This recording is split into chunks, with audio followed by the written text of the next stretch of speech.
Hello guys, welcome back to my channel. আবার আজকে চলে এলাম একটা নতুন ব্লগ নিয়ে। সকাল থেকেই বাড়িতে থাকায় কয়দিন ধরে একটা হাতের কাজ করছি। কি বানাচ্ছি সেটার ভিডিও তোমাদের সাথে পরে শেয়ার করব।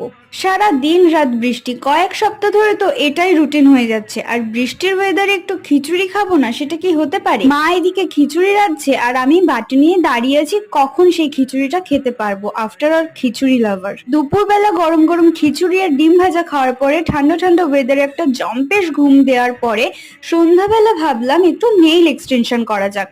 তাই জন্য পলিজেল নিয়ে বসে পড়েছিলাম একটু নেইল এক্সটেনশন করব বলে। পলিজেলের আরো একটা দুটো ভিডিও আমার আইডিতে তোমরা পেয়ে যাবে, প্লিজ গিয়ে চেক করে নিও। রেগুলার ভিডিও দিতে পারছি না বলে আমার চ্যানেলের অনেক রিচ কমে গেছে। এখন তোমরা যারা এই ভিডিওটা দেখছো প্লিজ একটু ভরে ভরে লাইক আর কমেন্ট করে দিও। আই সোয়ার আমি ট্রাই করব তোমাদের মনের মতন আরো অনেক ভিডিও নিয়ে আসা। আজকের মতন এতটুকুই, দেখা হচ্ছে নেক্সট ভিডিও।